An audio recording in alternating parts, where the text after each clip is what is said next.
The alley was dark, narrow, and smelled like rain and fear. The Mafia boss was halfway to his car when a small hand grabbed his coat. "Daddy, please help her." He turned. His daughter stood there shaking, eyes wide, pointing toward the end of the alley. A woman was on the ground. 3 men stood over her, laughing, circling like wolves. "Stay here," he told his daughter, softly, calmly, the same voice he used before wars began. He walked forward alone. One man stepped out. "Keep walking, old man." He didn't. What happened next lasted less than 10 seconds. A flash of movement, a thud, then another, then silence. 3 men down, breathing but broken, the woman alive. Sirens wailed in the distance. He took his daughter's hand and left, like nothing had happened. The city whispered all night, but the real shock came the next morning. A black car stopped outside his mansion. Not police, not rivals. A judge stepped out, files in hand, eyes locked on the door. Because the woman he saved wasn't just a stranger, and what he'd done the night before had just dragged the underworld straight into a courtroom. Stay with me until the end, because what the judge reveals next will force the Mafia boss to choose between his power and his daughter's future. Before we begin, don't forget to like this video, hit subscribe, and comment where you're watching from. Now, let's get started. Vincent Marcelli had built his empire on 3 simple rules. Never leave witnesses, never trust anyone completely, and never, ever let emotion cloud judgment.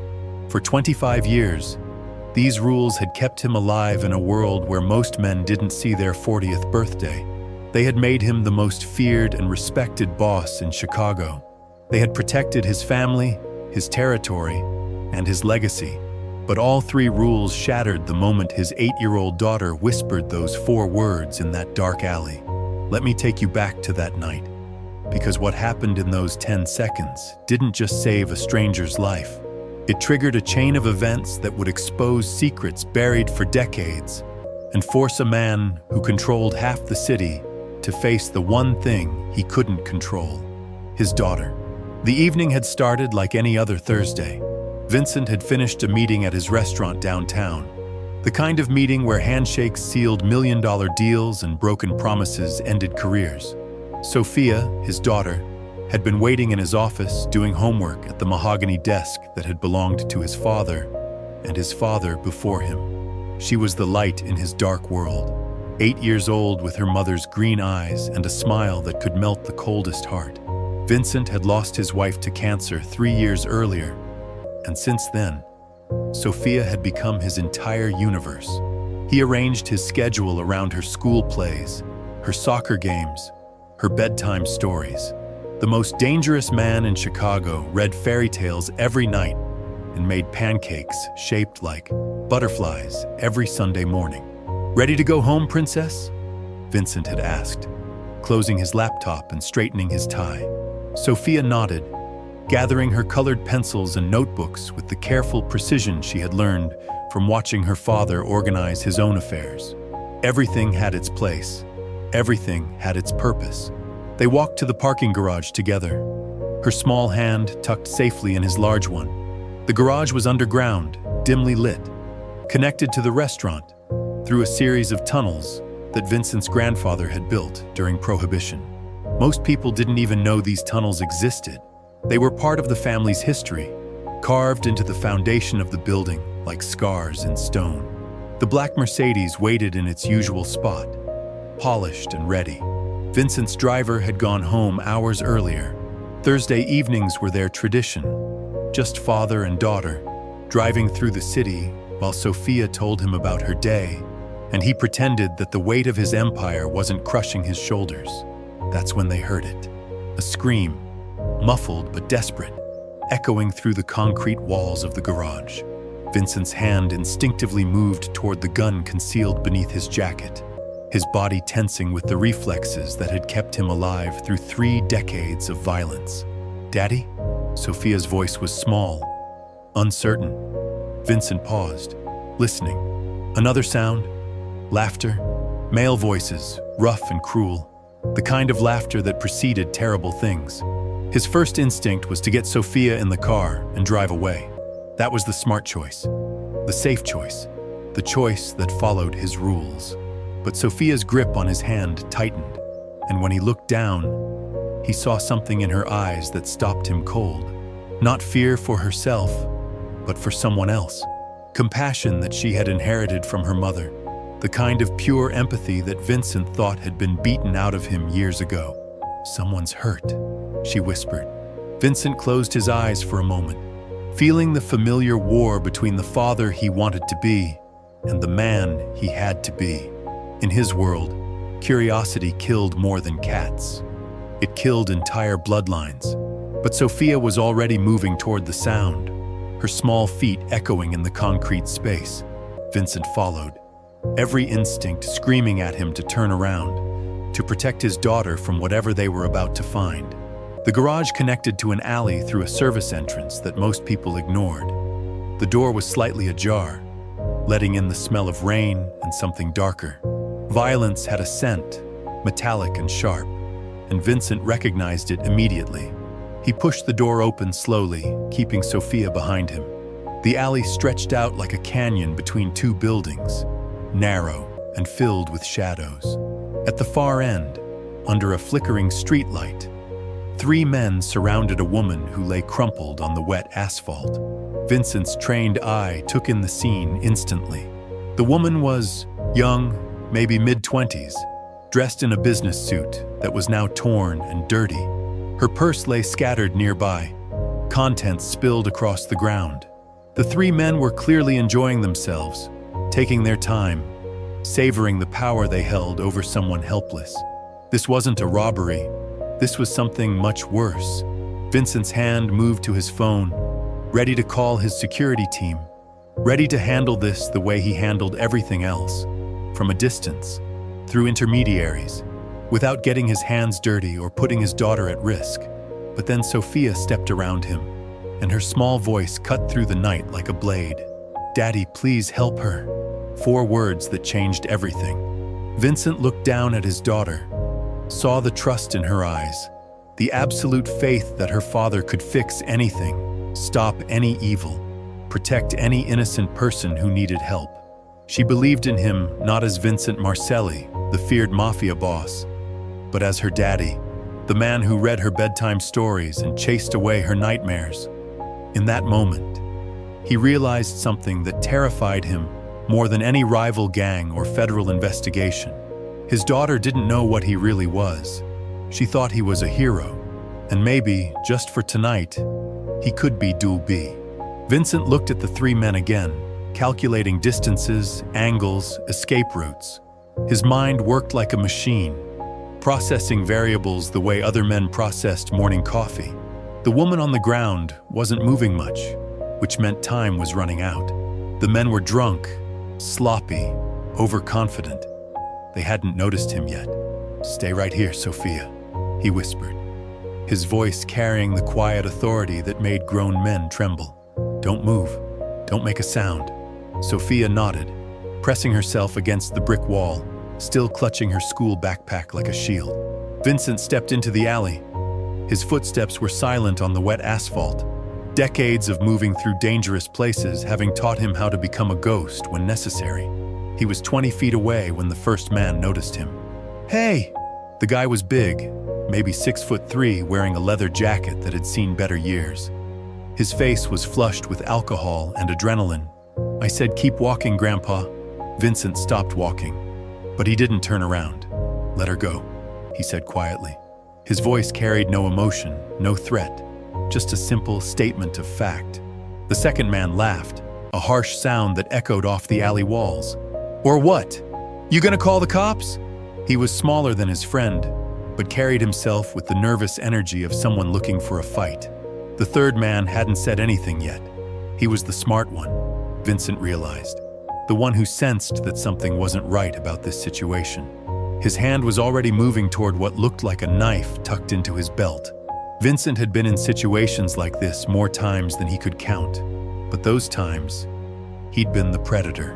Tonight, Watching these men circle a helpless woman while his daughter watched from the shadows, he was something different. "Last chance," Vincent said, taking another step forward. The big man in the leather jacket made his choice. He charged. What happened next was a masterclass in controlled violence that would have impressed Vincent's old military instructors. The charging man swung a wild right hook that would have broken most people's jaw. Vincent moved 6 inches to the left, caught the man's wrist, and used his own momentum to drive his face into the brick wall behind him. The impact was solid, final. Leather jacket dropped like a stone.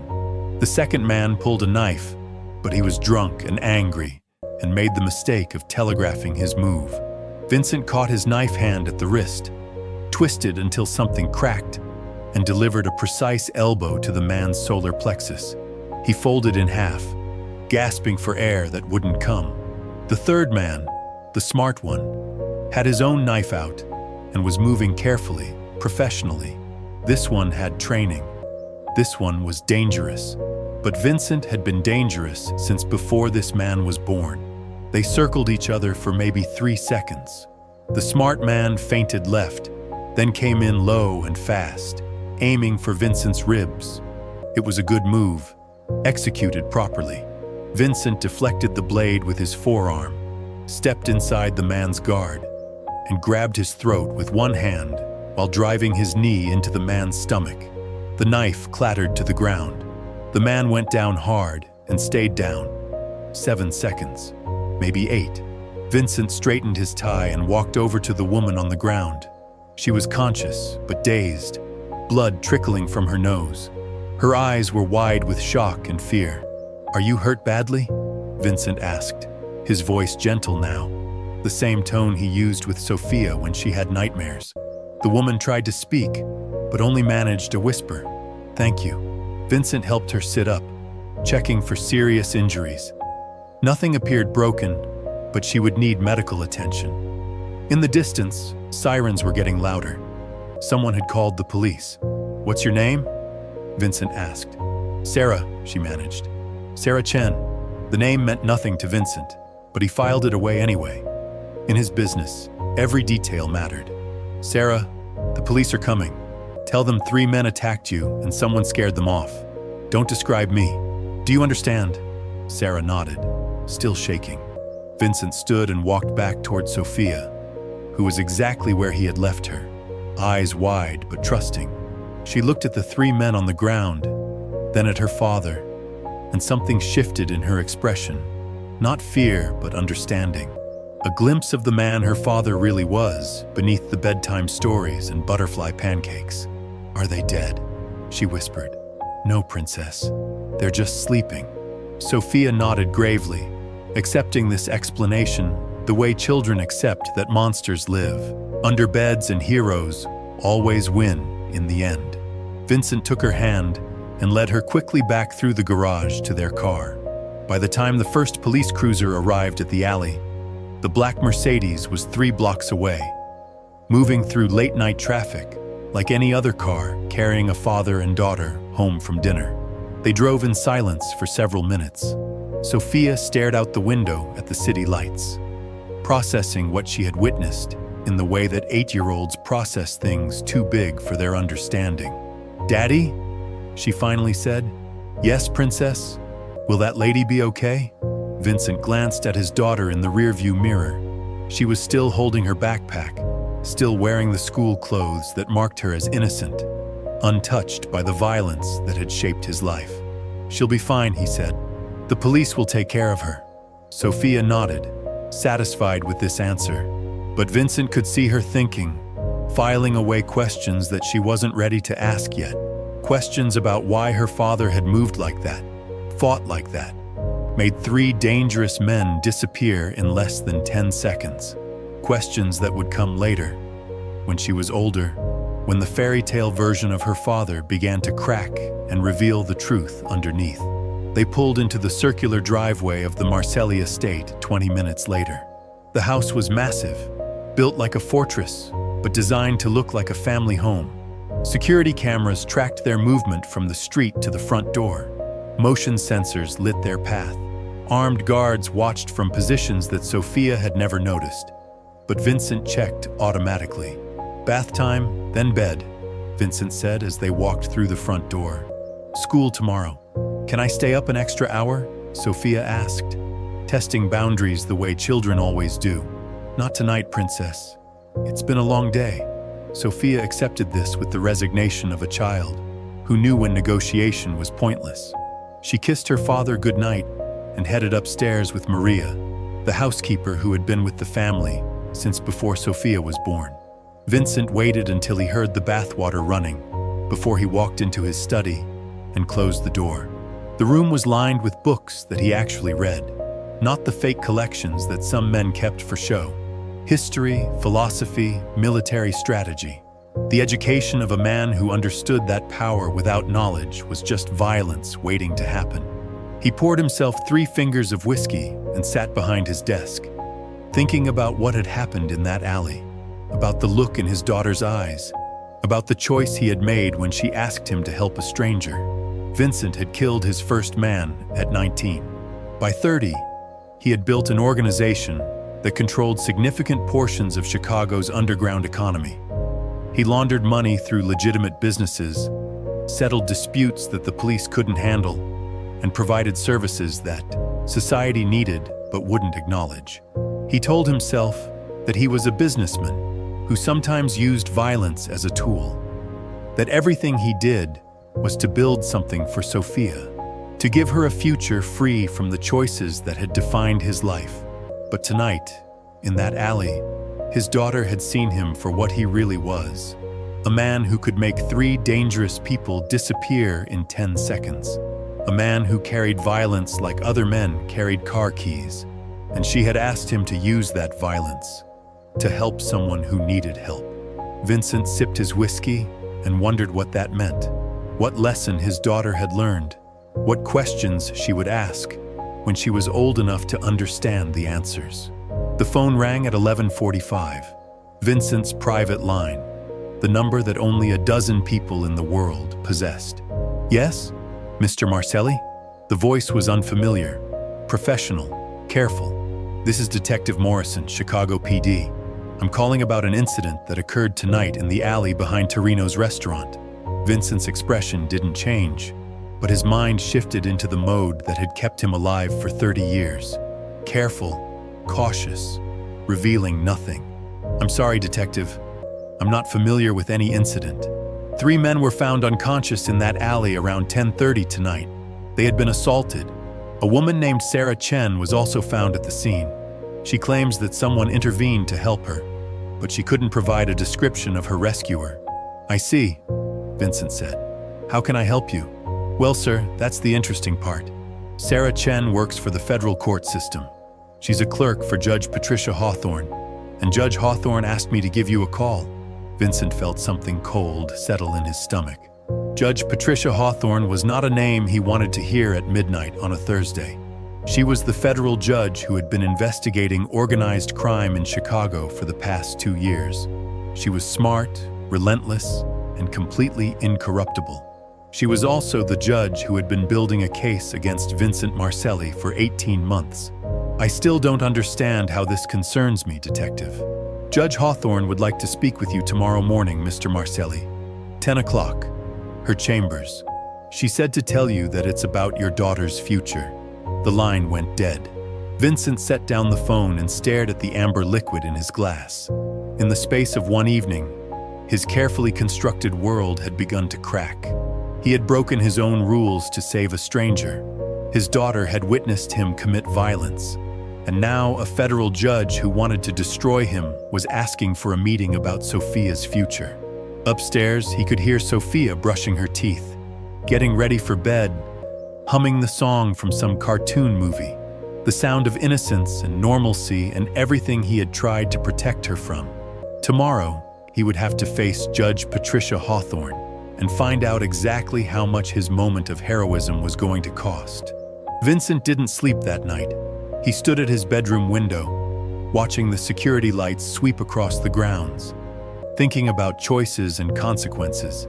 Every decision in his world created ripples, and those ripples eventually came back to shore. Tonight felt different. Tonight felt like a tsunami building on the horizon.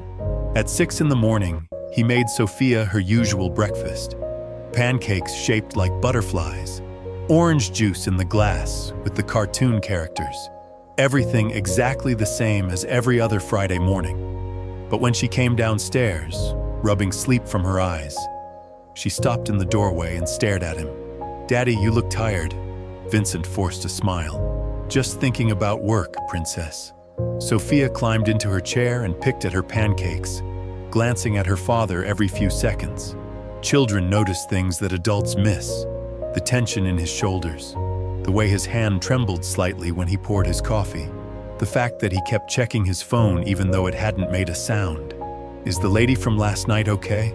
Sophia asked quietly. Vincent's coffee cup stopped halfway to his lips. "What lady? The one you helped. Is she better now?"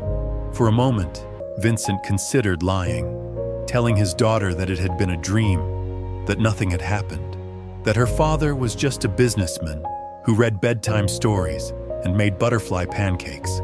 But something in her eyes stopped him. She deserved better than lies. "She's going to be fine," he said. "The doctors will take good care of her." Sophia nodded and took a bite of pancake. "Good." She seemed really scared. Vincent watched his daughter eat, marveling at the way she could process violence and move on to pancakes without missing a beat. Children were resilient in ways that adults forgot how to be. They accepted the world as they found it and adapted accordingly. At 7:30, Maria arrived to take Sophia to school. Vincent kissed his daughter goodbye and watched through the window as the armored SUV pulled away, 2 security cars following at a discreet distance. Sophia waved from the back window, her bright smile cutting through the bulletproof glass. Only then did Vincent allow himself to think about what was coming. Judge Patricia Hawthorne was not someone you kept waiting. She had been appointed to the federal bench 12 years earlier, after a career as a prosecutor that had left organized crime families across the Midwest scrambling to find new strategies. She was methodical, patient, and absolutely ruthless when she smelled corruption. Vincent had been watching her case against his organization develop for months. She was building something big, something that could bring down everything he had spent decades creating. But it had been theoretical until now. A chess game played through lawyers and intermediaries. This morning, the chess game was about to become very real. Vincent dressed carefully.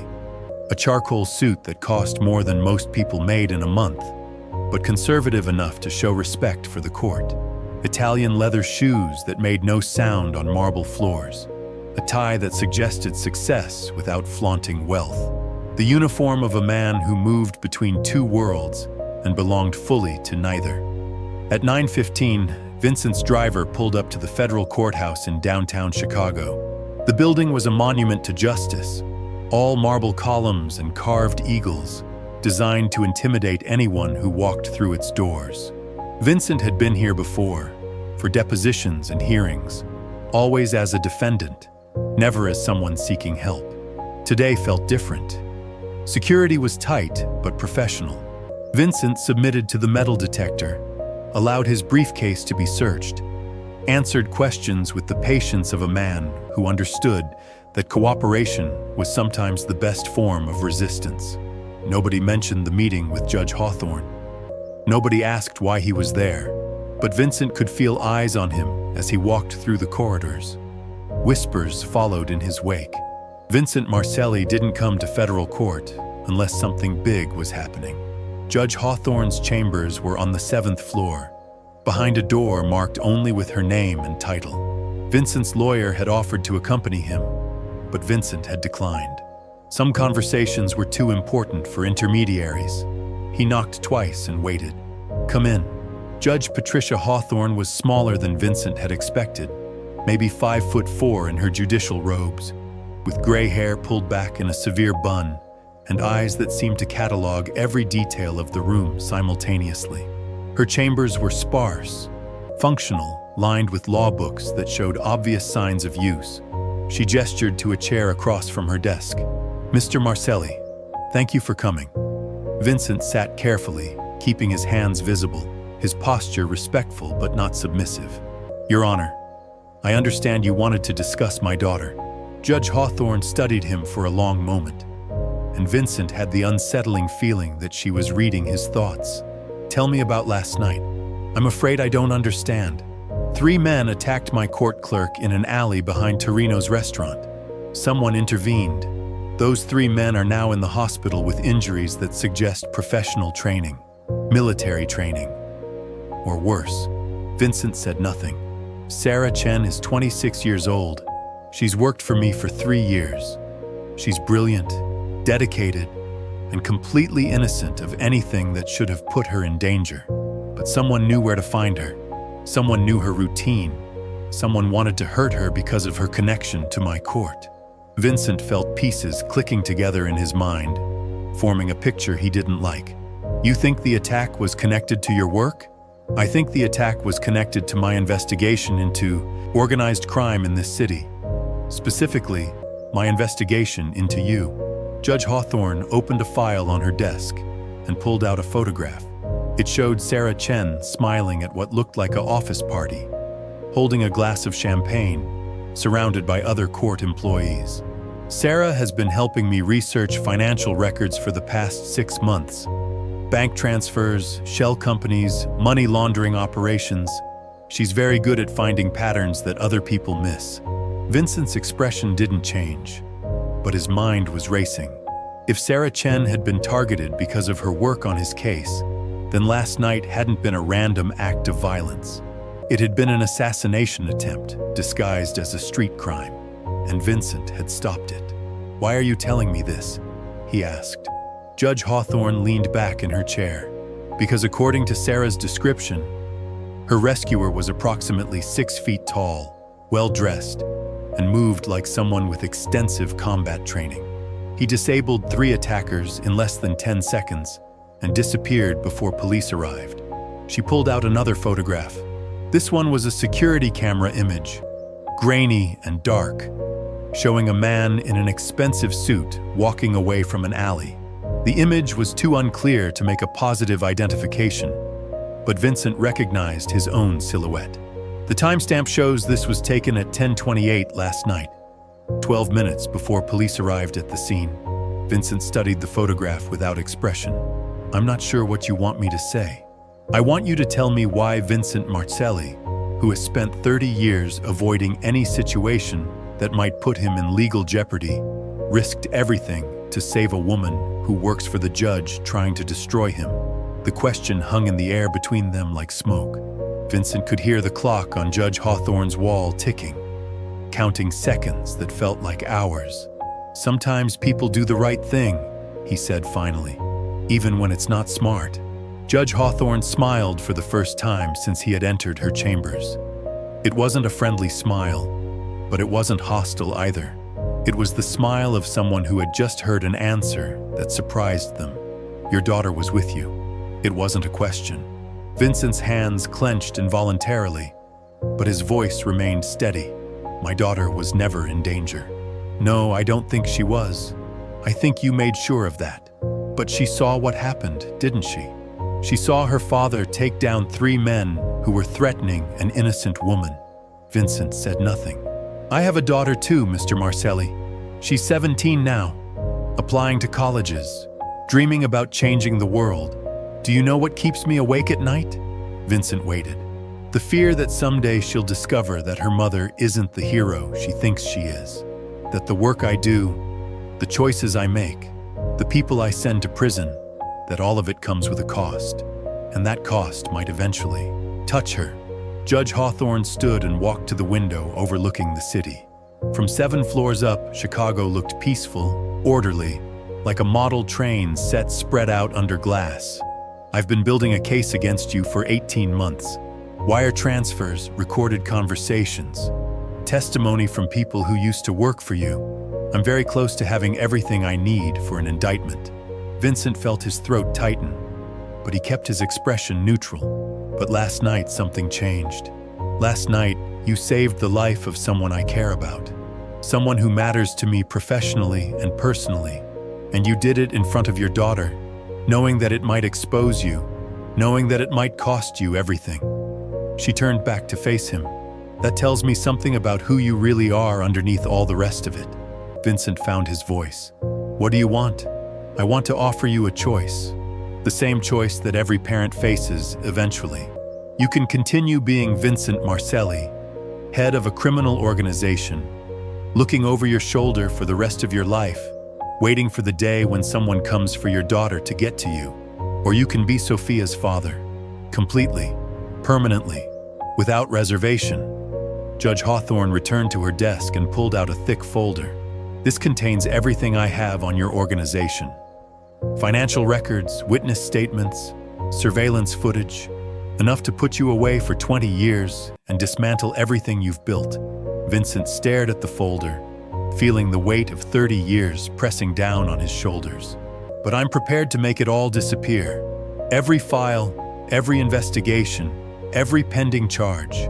You walk away clean, with enough legitimate assets to provide for your daughter's future. College, medical school, whatever she wants. Vincent's mouth was dry. In exchange for what? Complete cooperation. You tell me everything about your organization.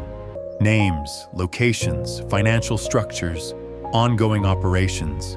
You help me build cases against everyone who worked with you, everyone who competed with you, everyone who profited from the violence and corruption that you helped create. The room was silent except for the ticking clock and the distant sound of traffic 7 floors below. And then? Vincent asked. Then you disappear. New identity, new location, new life. You and Sophia, somewhere far from Chicago, far from anyone who might recognize the name Marcelli. You become a normal father with a normal job, raising a daughter who never has to know what her father used to be. Vincent thought about Sophia's bright smile that morning, her trust in him, her belief that her daddy was a hero who helped people. How do I know you'll keep your word? Judge Hawthorne opened her desk drawer and pulled out a single sheet of paper. Because I'm not the only one making this offer. Vincent read the document quickly. It was a letter from the U.S. Attorney's Office, co-signed by the FBI Director and the head of the Justice Department's Organized Crime Task Force. An official immunity agreement, conditional on full cooperation and complete withdrawal from criminal activity. Vincent looked at the immunity agreement, then at Judge Hawthorne, then at the photograph of Sophia on his phone. 4 words whispered in a dark alley had led to this moment. His daughter's voice asking him to help a stranger had started a chain reaction that would either destroy everything he'd built or give him everything he'd ever really wanted. The choice was simple: keep the empire and lose his daughter's innocence forever, or sacrifice everything for the chance to be the father she believed him to be. Vincent picked up the pen and signed his name, trading 30 years of power for a lifetime of bedtime stories. Sometimes the bravest thing a warrior can do is choose love over war. Sometimes the strongest choice is walking away. And sometimes, when your daughter whispers, "Please help her," you discover that being a hero was inside you all along.